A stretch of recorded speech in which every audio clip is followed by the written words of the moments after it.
Oi gente, como prometido, hoje eu vim trazer o primeiro vídeo, né, daquela série de vídeos que a gente falou que ia comentar um pouquinho sobre como foi o meu intercâmbio para a Colômbia. Então, nesse primeiro vídeo da série, eu vou mostrar um pouquinho como foi o meu processo de inscrição, né, porque pode ter alguém aí da UFPE assistindo, né, tem interesse de se inscrever pelo mesmo processo que eu, então já vai esclarecer algumas dúvidas e também com relação à questão de documentação, né, quais são os documentos exigidos para poder entrar na Colômbia. Entra com passaporte, entra sem passaporte, é preciso levar algum comprovante de residência, de renda, o que é necessário afinal, né? Então eu tô aqui com o celular, né, com a colinha sobre os tópicos que eu coloquei, principalmente documentação, para não esquecer nada e deixar tudo bem explicadinho para vocês. O meu intercâmbio, ele foi feito, né, a partir da intermediação do Diretório de Relações Internacionais da UFPE, que é a DRI, né, tá lá em Recife. E aí, esse intercâmbio, ele era oferecido há alguns anos já pela UFPE, porém ele não era ofertado com bolsa. Então, os alunos que tinham interesse, né, se inscreviam, mas tinham que arcar com todos os custos da viagem, da estadia. Então, enquanto estivesse no intercâmbio, a pessoa que tinha que custear tudo. E aí, eles decidiram lançar uma modalidade nova em 2023, que foi uma modalidade com bolsa. Então, assim, esse intercâmbio, né, ele não é voltado somente para a Universidade da Colômbia. Na verdade, é um programa que tem com várias universidades aqui da América do Sul.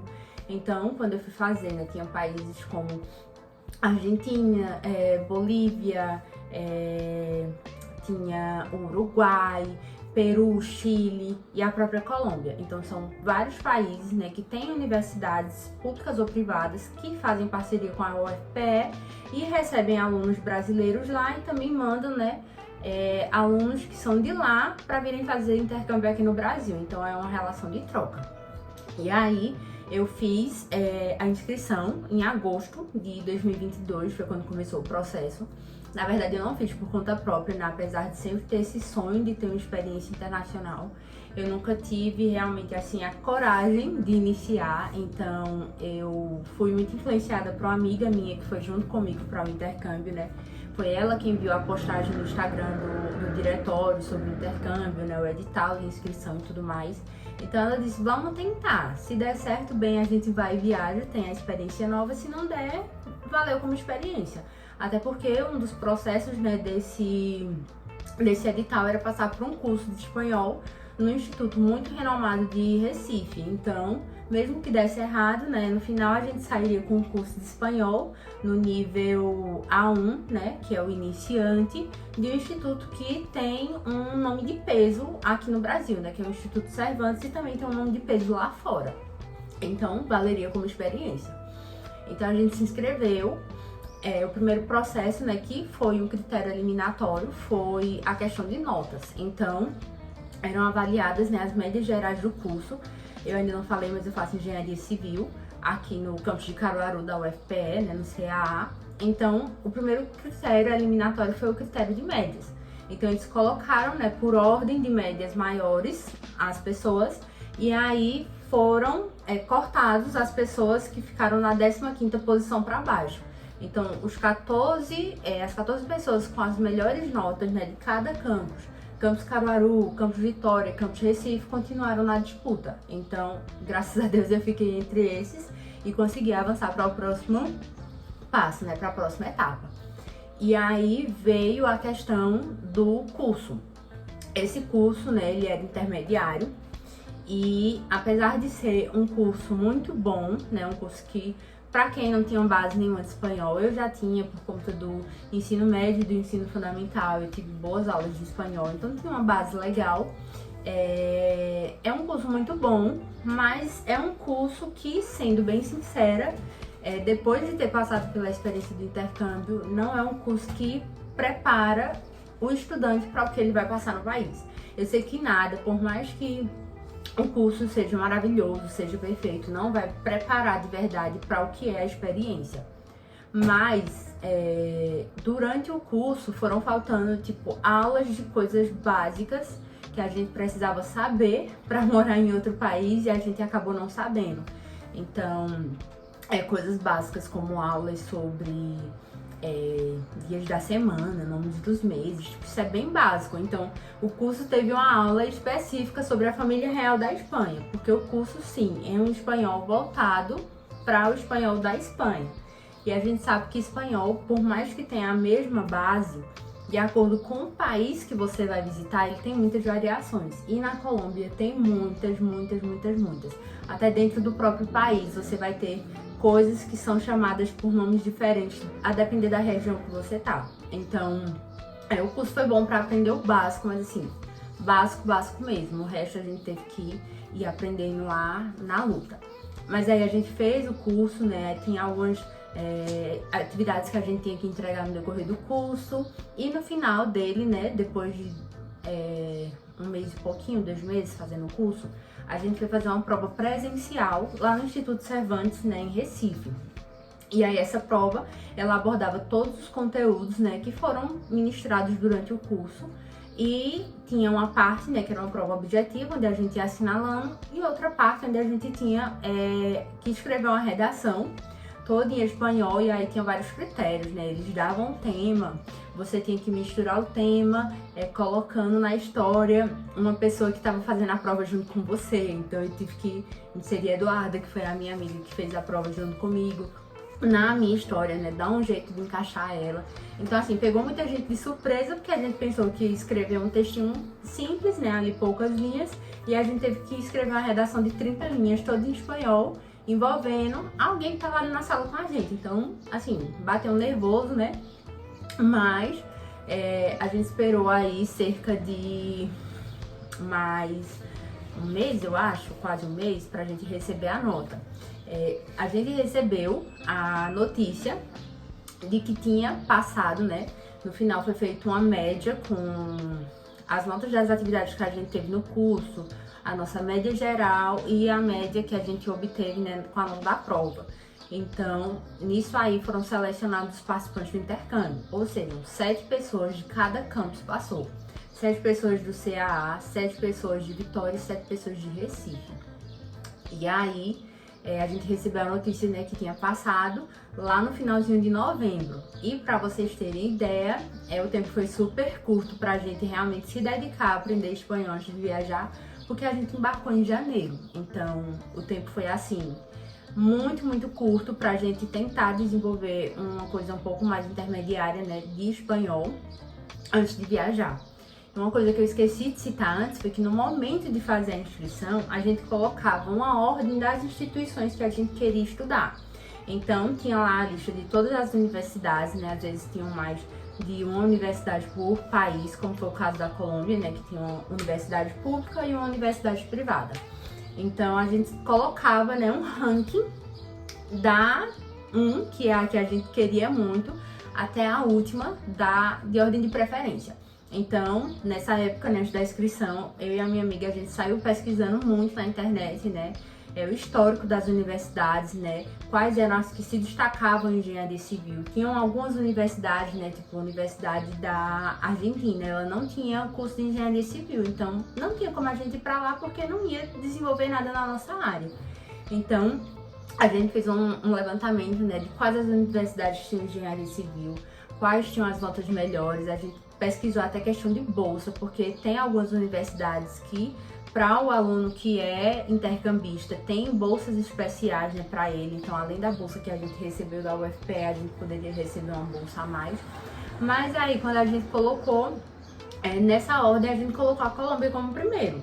Porém, a gente tinha colocado a universidade que a gente ficou, só que em um campus de outra cidade, né? A gente queria ir para o campus de Monteria, que é uma cidade no interior da Colômbia, que tem um curso muito bom de engenharia civil, mas na época a gente não pesquisou muito sobre a cidade nem nada, só tipo, foi na louca e colocou ela.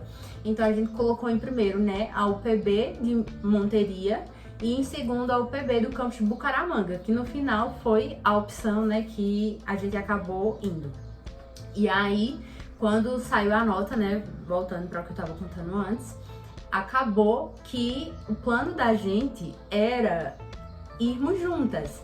Então, para se ajudar, né, a gente já tinha amizade e tudo mais, para que as duas pudessem compartilhar a experiência e também se ajudar, porque A minha amiga já tinha feito intercâmbio alguns anos antes para o Canadá, então ela era mais desenrolada, né?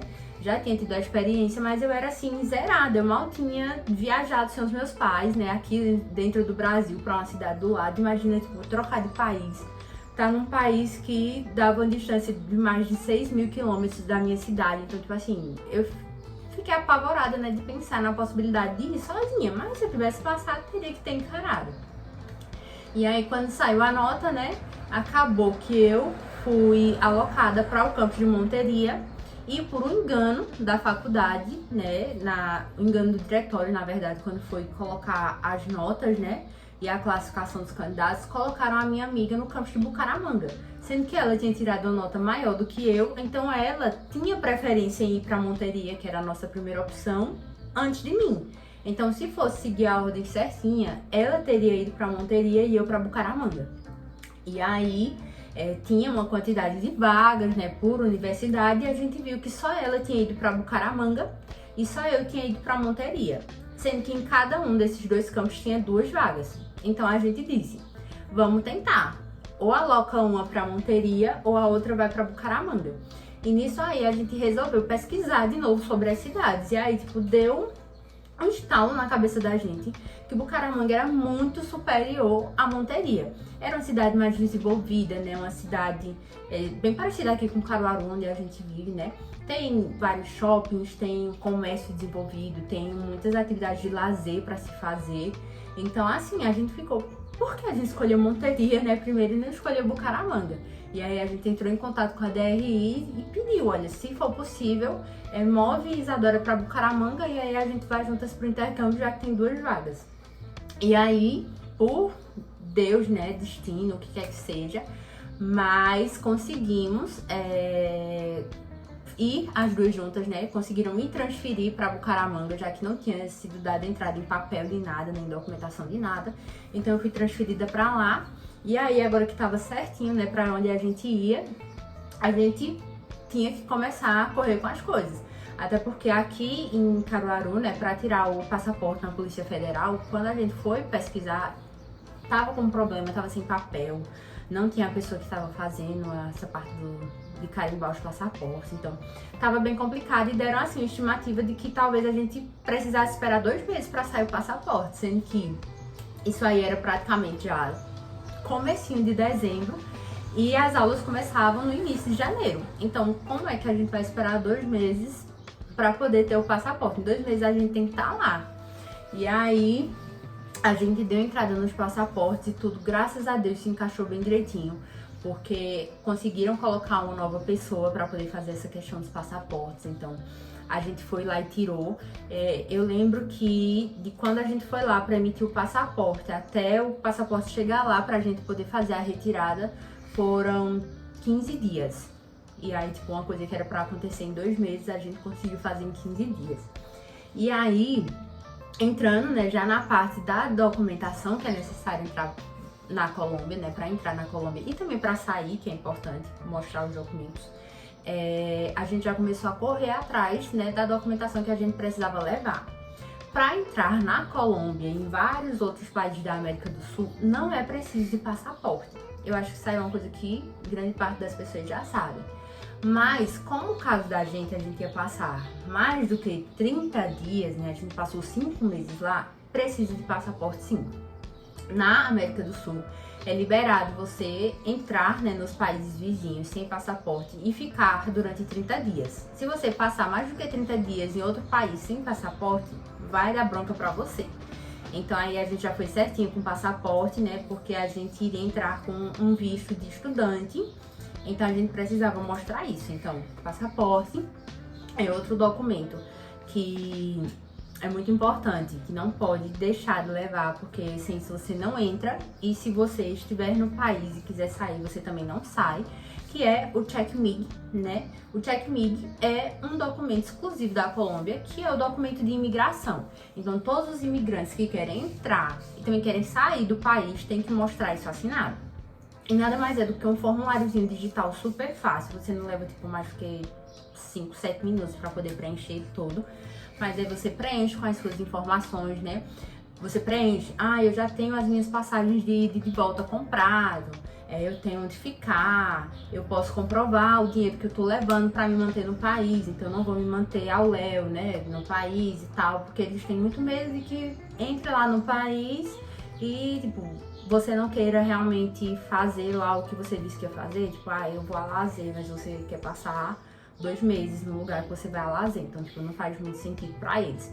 Então, o CheckMig é importante por isso, porque você vai comprovar tudo direitinho, né? O destino, para onde você vai, qual é a intenção da sua viagem, é estudo, é lazer, é trabalho, é o quê? Então, preenche tudo isso, ele gera, né, um PDFzinho que você imprime e mostra lá na imigração quando você chega. Então, o CheckMig, né, ele é válido por 30 dias. Então, você faz ele e ele é válido por 30 dias a partir do dia da viagem. Então, se eu fosse embarcar hoje e levasse o meu CheckMig hoje, ele valeria, né, até o dia 5 de fevereiro, por exemplo. E aí, esse aí é obrigatório. Outra coisa que é obrigatório para você entrar no país é o Certificado Internacional de Vacinação contra a febre amarela. Isso aí, realmente, eles cobram. Na época que eu fui fazer o intercâmbio, eu pesquisei muitos vídeos, né, tipo, da galera na imigração, mostrando documentação, porque eu tinha muito medo de ser parada lá. E aí o pessoal dizia, eu levei o certificado de vacinação, mas nem olharam. Mas no meu caso, gente, eles perguntaram se eu tinha levado. Leram realmente tudo certinho. Eu não sei se a política estava um pouco mais restrita por conta do Covid, né? E além de registro contra a febre amarela, né, da vacinação, eu tive que mostrar os meus comprovantes de vacinação do Covid também. Eles pediram, né?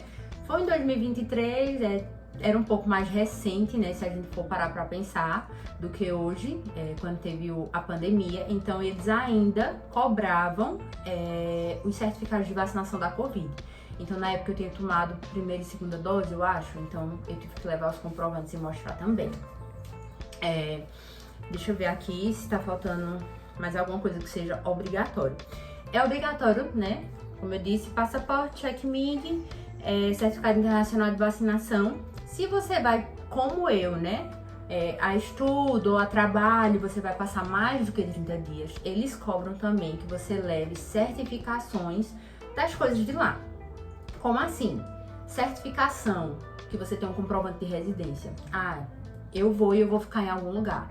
Então, no meu caso, né, quando eu fui com a minha amiga, a gente alugou um Airbnb. Então, a gente teve que levar o comprovante, né, que o Airbnb ele envia pra gente quando a gente faz o aluguel do imóvel, como comprovação de data que a gente entra no apartamento e que a gente sai no apartamento. Então, para eles terem noção do tempo que você vai ficar no país, né? Tem gente que compra a passagem, mas aí aluga um local para ficar que não bate certinho com as datas da passagem, então eles já desconfiam. E lá eles realmente são bem desconfiados, na imigração os policiais são bem desconfiados. Então, se você gaguejar, se você colocar alguma informaçãozinha ali que não tá batendo, eles já vão ficar com o pé atrás com você. Então, a gente levou o comprovante que o Airbnb enviou pra gente, né, de residência, com as datas certinhas de início, com as datas certinhas que a gente saiu, então tava batendo, né, as passagens de ida e de volta, que também são obrigatórias se você vai passar mais do que 30 dias. Você precisa mostrar a sua passagem de ida e a sua passagem de volta, não a completa, tipo, o primeiro avião que eu peguei para poder sair daqui foi de Recife para Guarulhos. E depois eu fui pegando os outros. Só que não é necessário que você mostre a sua passagem de volta até chegar em Recife, porque eles não se importam com o que acontece com você quando você sai do país. Então você precisa pelo menos mostrar uma passagem de você saindo do país. Então, no meu caso, eu saí, né, na volta de Bucaramanga para Bogotá e de Bogotá para Guarulhos. Então, eu tinha que mostrar pelo menos esses 2 trechos. O trecho onde eu chego no Brasil. O que eu faço depois que eu chego no Brasil, eles não se importam. Então, assim, mostrar o comprovante, né, as suas passagens de ida, a passagem que você chega no país e você saindo do país. Então, pelo menos isso. Foi até o que aconteceu com a minha amiga, porque na época ela comprou as passagens de volta todas separadas, os trechos, né? Então, ela só mostrou realmente o comprovante dela chegando até Guarulhos. Ela deixou pra comprar a passagem, tipo, pra voltar pra Recife bem depois, e aí não precisou mostrar esse comprovante. Um seguro viagem não é obrigatório, mas eu recomendo. Porque você tá num país novo, você não conhece nada, vai que aconteça alguma coisa, um acidente, alguma coisa inesperada, ou você tá no aeroporto muito grande, a sua bagagem é comum, uma mala preta. Todo mundo tem uma mala preta. Então chegar lá e alguém pegar por engano, né, a sua bagagem ser extraviada no avião, ou ter alguma coisa do tipo. Então o seguro viagem é muito importante. Na época, a gente contratou um seguro tipo bem baratinho, depois eu posso deixar aqui na descrição do vídeo, não é publi, mas eu posso deixar na descrição do vídeo o link do site onde a gente contratou o seguro. Eu não sei como é que tá a questão de preços hoje, mas a gente contratou um seguro que cobriu os 5 meses que a gente ficou lá. Era o plano mais básico, só cobria despesas médicas até 5 mil reais, né, quando convertia para moeda do Brasil, e bagagens extraviadas e translado de corpo, né, porque vai que Deus o livre acontecer alguma coisa, então também é importante que o seu corpo volte pro Brasil. E aí, quando a gente pagou, se eu não me engano, ficou R$1.200 para cada uma, né, quando a gente contratou o plano. Então, assim, é uma coisa que é um gasto alto, se a gente for ver, né, porque R$1.200 você pode colocar em outra coisa. Mas é importante, né, porque a gente vai estar em outro país, né, as coisas não funcionam como funcionam aqui no Brasil, então você tá assegurado, né, de que caso aconteça alguma coisa inesperada, você vai estar cobertado, né? Vai ter alguém que vai cuidar daquilo pra você. Então, como o caso da gente foi de estudo, né? Os documentos que eu vou falar aqui, que são 2, eles foram exclusivos das universidades, né? Porque foi um caso de estudo. Assim que a gente entrou no país, né? A gente não solicitou direto o visto. Por quê? A gente ficou lá por 2 meses com um termo assinado pela faculdade, a Faculdade da Colômbia, no caso, a UPB, que eles assinaram um termo de responsabilidade sobre a gente. Então, eles disseram assim: olha, a gente da UPB de Bucaramanga tá responsável por Isadora durante 2 meses. Então, durante os 2 primeiros meses que ela estiver aqui, é a gente que vai se responsabilizar por toda e qualquer coisa que acontecer com ela. Então, por mais que eu fosse maior de idade, eles assinaram isso para que a gente não tivesse que pedir um permisso, né, que é como eles chamam lá, pra você ficar no país, né? Então, os 2 primeiros meses a gente ficou acobertada por esse termo assinado pela faculdade. E aí depois a gente teve que pedir um permisso, né? Como eu falei, que é um vistozinho pra você continuar legal no país. Então, depois de ter passado 2 meses lá, a gente deu entrada, né, nesse documento e a gente pagou $25. E sim, tem que ser pago em dólares. Então, não aceita cartão, não, por mais que você use o Wise, Nomad, o que quer que seja, não aceita cartão na hora de pagar. Você tem que entregar as notas, são $25. Então, a gente meio que já foi preparada por isso, sabe? A faculdade já tinha avisado isso a gente. Então, antes de embarcar, né, em Recife, eu fiz isso. Eu fui numa casa de câmbio, né, e troquei. Eu já levei. Eu creio que na época eu não levei os 25 certinho, porque eu tive medo que tivesse um reajuste ou algo do tipo. Então eu levei $30 certinho em notas. Então, quando foi necessário, né, a gente pagar, a gente pagou com o dinheiro de papel, né, o dinheiro físico. E aí, com esse permisso, a gente conseguiu ficar o restante dos 3 meses lá sem ter problema nenhum com questão de visto. Na verdade, eu tive um probleminha, mas eu vou contar em um vídeo depois, né, que quase que eu não conseguia sair do país, e aí foi toda uma bronca, né, uma questão, mas é assunto para outro vídeo, porque eu vou dar em detalhes o que foi que aconteceu. E aí, para que vocês fiquem ligados, né, que às vezes pode ser que dê algum problema no aeroporto com essa questão de visto, né, se você tá lá certinho ou não. Então, são coisas para você se preocupar, mas eu vou falar em um vídeo à parte. E aí, por último, eu tive que mostrar um termo de comprovação de renda. Porque, como eu falei, o meu intercâmbio ele foi com bolsa, né? Eu fui um intercambista bolsista. Na época, eu recebi um total de R$20 mil para custear tudo. Desde fazer o passaporte até passagem aérea, aluguel de apartamento, para custear enquanto tava lá, né, questão de feira, de tudo mais. Então, eu tinha que passar 5 meses com R$20 mil. Pode parecer um absurdo como eu tô falando? Pode, mas quando você tira só 6 mil de passagem, que foi o que eu gastei, mais quase 6 mil reais de aluguel e tudo mais, então, assim, né, fica um pouco mais complicado. E aí depois eu posso fazer outro vídeo falando, né, como era a questão do dinheiro lá, né, o custo de vida, é barato, caro na época, qual era a cotação do peso colombiano, né, qual era o poder de compra que eu tinha lá. Não tá muito diferente, né, da cotação, hoje em dia não tá muito diferente da cotação de quando eu fui. Então eu posso fazer até uma análise, né, um pouco mais atual de como é que tá essa questão da cotação, para você que planeja visitar a Colômbia, né, não ser pego de surpresa com os preços lá. Então, eu tive que fazer esse termo de comprovação, né? Eu mesmo escrevi, aí mandei para o UFPE, né? Para eles assinarem. Então, eles fizeram a assinatura do termo e eu mostrei lá na imigração. Então, nesse termo só dizia: olha, eu tô entrando no país com X reais. Eu não coloquei os 20 mil, porque eu já tinha gasto uma parte. E aí, esse termo, né, de renda foi preparado por mim. Então, eu mesmo digitei, né? Fiz toda a preparação do documento. E aí encaminhei para a universidade assinar e realmente ter uma assinatura válida, né? Porque aquilo realmente era verdade, que eu estava testando. Então, eu só coloquei lá. Meu nome é Isadora, eu tô indo para a Colômbia por motivos de estudo, né? Eu sou intercambista. E eu tô entrando no país com X valor. Então eu coloquei lá o valor que eu tava entrando em reais, mas eu também coloquei a conversão para pesos colombianos, né? Com a cotação do dia que eu fiz o documento. Porque para eles o que importa é o que eu tô entrando em COP, né? Eles não tem assim, tipo, a noção real do quanto é o meu poder de compra dentro da Colômbia com moeda brasileira, porque não faz muito sentido, né? Eu vou gastar lá em COP. Então, eu coloquei os dois valores, mas se eu quisesse ter colocado só em COP também não teria problema, né? Eu coloquei os dois valores para realmente não dar brecha para que nada acontecesse.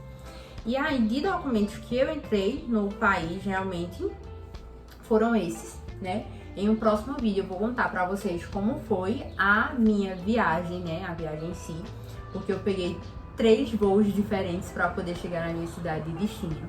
E aí eu tive alguns perrengues, né? Em Bogotá, e aí vai ser assunto para outro vídeo, né? Talvez um pouquinho mais curto do que esse. Vou tentar ser um pouco mais breve, né? Na hora de contar. Mas realmente pra preparar quem tá indo pra Colômbia, porque eu tenho certeza que se você for pra qualquer outro destino da Colômbia que não seja Bogotá, né, que seja a capital, você vai fazer uma escala em Bogotá, então você vai ter que passar pelo aeroporto de lá. Então vou dar algumas dicas, né, do que fazer no aeroporto, do que não fazer, onde ficar, porque o aeroporto de Bogotá tem um históricozinho um pouco complicado. Então vou contar tudo isso mais no outro vídeo. Então é isso, se vocês gostaram do vídeo, né, gostaram do conteúdo, curtam, compartilhem com os seus amigos, se inscrevam no canal. A gente está começando agora, mas estamos aí com planos de trazer muitas coisas interessantes, né? Coisas assim, realmente muito legais de conteúdo para vocês. E fiquem ligados, né, aqui no YouTube e também no nosso Instagram, que vai estar aqui na descrição do vídeo, para acompanhar quando é que vão sair os próximos vídeos. Se você ficou interessado em conhecer mais sobre a Colômbia em si, como foi o meu intercâmbio, né, conhecer o processo, e também saber outras coisas sobre viagens, viagens de moto, né, que é o que a gente faz muito, gastronomia e tudo mais, continua ligadinho aqui com a gente que vocês vão ver muitos conteúdos sobre isso. Então é isso, pessoal. Um beijo e até a próxima.